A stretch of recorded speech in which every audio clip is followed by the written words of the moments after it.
حضرت حکیم الامت مولانا اشرف علی صاحب تھانوی رحمۃ اللہ علیہ نے ارشاد فرمایا کہ میں مسلمانوں کی خدمت کو طاعت اور سعادت سمجھتا ہوں بشرطے کہ کوئی مانع شرعی نہ ہو۔ خدمت، کسی بھی مسلمان کی خدمت، کسی بھی انداز کی خدمت ہو، وہ ایک عظیم طاعت اور عبادت ہے۔ اور شاید پچھلی مرتبہ میں نے اپنے حضرت والا حضرت عارفی قدس اللہ تعالی سرہ کا یہ ارشاد نقل کیا تھا کہ دنیا میں لوگ مختلف عہدوں اور منصبوں کے لیے جد و جہد کرتے ہیں، کوششیں کرتے ہیں اور چاہتے ہیں کہ مجھے کوئی بڑا عہدہ مل جائے، لیکن سارے عہدوں میں اور سارے منصبوں میں یہ بات ہے کہ اول تو اپنے اختیار میں نہیں۔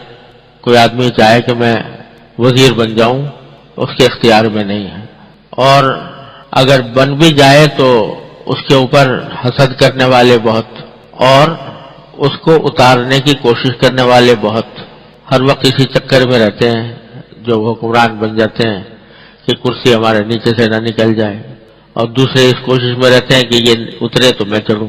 ساری سیاست کی کشمکش اسی میں چلتی رہتی ہے۔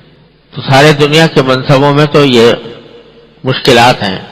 فرمایا کہ میں تمہیں ایک ایسا منصب بتاتا ہوں جس کو حاصل کرنے میں کسی دوسرے کی ضرورت نہیں، خود ہی حاصل کر سکتے ہو، اور اس پر کوئی تم سے حسد بھی نہیں کرے گا، نہ کوئی تم سے چھیننے کی کوشش کرے گا، اور ہمیشہ اس منصب پر قائم رہ سکتے ہو۔ وہ منصب کیا ہے کہ خادم بن جاؤ، خدمت خلق کو اپنا مقصود بنا لو۔ تو یہ ایسا منصب ہے کہ نہ کوئی حسد کرے گا، نہ کوئی اتارنے کی کوشش کرے گا، خود اپنے طور پر حاصل کر لیا اور ہمیشہ اس خادم بنے رہ سکتے ہو۔ ہر چیز کی، دنیا کے ہر کام میں خدمت، نوعیتیں مختلف ہوتی ہیں۔ والدین اپنے بچوں کی تربیت کرتے ہیں، یہ بچوں کی خدمت ہے۔ استاد شاگرد کی کرتا ہے، یہ شاگرد کی خدمت ہے۔ شیخ اپنے مریدوں کی تربیت کرتا ہے، یہ اس کی خدمت ہے۔ عنوان طریقے مختلف ہیں، نوعیتیں مختلف ہیں، لیکن ہے سب خدمت خلق۔ اور یہ ایسی چیز ہے کہ جو طاعت، عظیم طاعت ہے۔ کسی فارسی شاعر نے کہا ہے کہ لوگ تصوف سمجھتے ہیں اس کو کہ بیٹھا ہوا آدمی تسبیح پڑھ رہا ہے اور مصلی پر بیٹھا ہے۔ وہ فرماتے ہیں کہ تسبیح و سجادہ و خلق نیست، طریقت بجو خدمت خلق نیست۔ یہ طریقت یعنی تصوف، یہ محض تسبیح پڑھ لینے اور مصلی بچھا لینے اور گدڑی کا جیسا لباس پہن لینے کا نام تصوف اور طریقت نہیں ہے۔ طریقت بجو خدمت خلق نیست، طریقت وہ کیا ہے؟ مخلوق کی خدمت، مخلوق کی خدمت، حقوق کی ادائیگی کا اہتمام، یہ طریقت ہے۔ جس کو یہ حاصل ہو گیا تو سمجھو اس کو طریقت کا مقصد حاصل ہو گیا۔ خود نبی کریم سرور دو عالم صلی اللہ علیہ وسلم کی سنت کو دیکھو کہ کس طرح سرکار دو عالم صلی اللہ علیہ وسلم اتنا بڑا عظیم الشان منصب جو اس کائنات میں کسی اور کو حاصل نہ ہو سکا نہ ہو سکتا ہے، سید الاولین والآخرین صلی اللہ علیہ وسلم، لیکن اپنے گھر میں جاتے ہیں تو گھر کے کام بھی خود کرتے ہیں۔ حضرت عائشہ صدیقہ رضی اللہ تعالیٰ عنہ فرماتی ہے کہ جب نبی کریم صلی اللہ علیہ وسلم گھر میں تشریف لاتے تھے تو اپنے کام خود کرتے تھے۔ کان یفلی رأسہ ویحلب شاتہ ویخدم نفسہ، کہ اپنے سر کی صفائی بھی خود کروا لیتے تھے، اور اپنی بکری کا دودھ بھی خود نکال لیتے تھے، اور اپنی جسم کی خدمت بھی خود فرماتے تھے۔ اور ایک حدیث میں عائشہ صدیقہ رضی اللہ عنہ نے فرمایا کہ کان یکون فی محنت اہلی، وہ اپنے گھر والوں کی جو گھر کے کام ہوتے ہیں اس کے اندر بھی آپ حصہ لگاتے تھے۔ اب لوگ یہ سمجھتے ہیں کہ گھر کا کام تو صرف عورتوں کا کام ہے، گھر کی صفائی کرنا، گھر کی دیکھ بھال کرنا، کھانا پکانا، برتن اٹھانا، یہ سارے کام جو ہیں یہ صرف عورتوں کے ہیں، اور مرد جو ہے اس کو اپنے شان کے خلاف سمجھتے ہیں کہ ہم گھر کے یہ کام کریں۔ ارے سرکار دو عالم صلی اللہ علیہ وسلم تو حالانکہ ازواج مطہرات سرکار دو عالم صلی اللہ علیہ وسلم پر جان چھڑکنے والی ازواج مطہرات تھی، لیکن جب نبی کریم سرور دو عالم صلی اللہ علیہ وسلم گھر میں تشریف لے جاتے تو اپنے گھر والوں کے کاموں میں ہاتھ بٹاتے تھے۔ تو یہ خدمت کی غرض سے خدمت، اپنے گھر والوں کی خدمت خود اپنے ہاتھوں سے انجام دیتے تھے۔ تو اگر آدمی یہ بات نبی کریم سرور عالم صلی اللہ علیہ وسلم کی سنت کے مطابق، سنت کی اتباع میں کرے کہ گھر کا کام بھی خود کریں. اور یہ تو ہمارے عرف میں ایک بات بن گئی ہے کہ بھئی گھر کا سارے کام جو ہیں وہ عورتوں ہی کے ذمہ ہیں، مرد کو کوئی حصہ لگانے کی ضرورت نہیں ہے. یہ در حقیقت تکبر کی وجہ سے ہے کہ اپنے آپ کو بہت بڑا منصب پر سمجھ لیا اور عورتوں کو محکوم قرار دے لیا.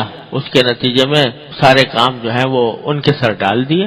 اگر کوئی نوبت آ بھی جائے تو اس کو برا سمجھتے ہیں، عیب سمجھتے ہیں، عار سمجھتے ہیں کہ گھر کا کام ہم کیوں کریں. لیکن خوب سمجھ لو کہ یہ خیال جو ہے یہ بڑے تکبر کی بات ہے اور نبی کریم سرورت عالم صلی اللہ علیہ وسلم کی سنت کی خلاف ورزی ہے. جب ضرورت پیش آئے تو گھر کا کام خود بھی کرنا چاہیے. بلکہ فقہا نے تو یہاں تک لکھا ہے کہ اصل میں عورت اگر اپنے گھر میں کام کرتی ہوئی آئی ہو میکے میں تب تو ٹھیک ہے، یہاں پر بھی اس سے کام لینا، کام کرے وہ شوہر کے ہاں. لیکن اگر فرض کرو کوئی عورت ہے جو اس کو عادت نہیں ہے کام کرنے کی گھر میں، تو گھر کا کھانا پکانا، روٹی پکانا یہ اس کی ذمہ داری نہیں ہے، بلکہ شوہر کے ذمہ واجب ہے کہ وہ اس کو پکا پکایا کھانا لا کر دے. یہ یہاں تک لکھا ہے فقہاء کرام نے کہ اس واسطے کہ اس کی ذمہ داری نہیں ہے، اس کا فریضہ نہیں ہے کہ ضرور یہ کام کرے. لیکن دیانتاً اور اخلاقاً کرتی ہیں عورتیں اور کرنا بھی چاہیے، کیونکہ یہ بھی سنت ہے. نبی کریم صلی اللہ علیہ وسلم نے حضرت علی اور حضرت فاطمہ رضی اللہ تعالی عنہما کے درمیان یہ تقسیم کار تجویز کی تھی کہ حضرت علی سے فرمایا تھا کہ تم باہر کے کام کیا کرو، اور حضرت فاطمہ سے کہا تھا کہ تم اپنے گھر کے کام کیا کرو. اور وہ حضرت فاطمہ رضی اللہ تعالی عنہا جو ہے چکی پیستی تھیں، یہاں تک کہ ہاتھوں میں گڑھے پڑ گئے تھے، اور نبی کریم صلی اللہ علیہ وسلم کی خدمت میں آ کر عرض کیا کہ میں چکی پیس کر میرے ہاتھوں میں گڑھے ہو گئے ہیں، تو آپ مجھے کوئی غلام دلوا دیجئے.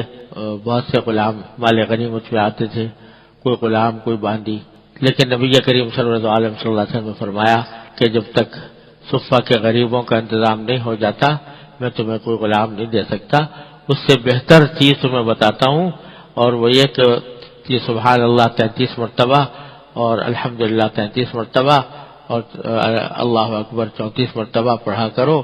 تو جب بھی نماز کے لیے اور رات کو سوتے وقت یہ پڑھا کرو تو انشاءاللہ تمہیں یہ جو تھکن ہے اس کا احساس تمہارے دل سے چلا جاتا رہے گا. اسی لیے اس کو تسبیح فاطمی کہتے ہیں.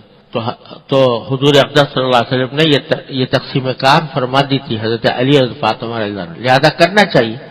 لیکن اس کے معنی یہ نہیں ہے کہ مرد جو ہے وہ کر نہیں سکتا، گھر کا کوئی کام نہیں کر سکتا، اپنے ہاتھ سے نہیں کر سکتا، بلکہ اس کو کرنا چاہیے خدمت کے نقطہ نظر سے بھی، اور ساتھ میں نبی کریم سرورت عالم صلی اللہ علیہ وسلم کی سنت کی اتباع کی نیت سے یہ کام کرنا چاہیے.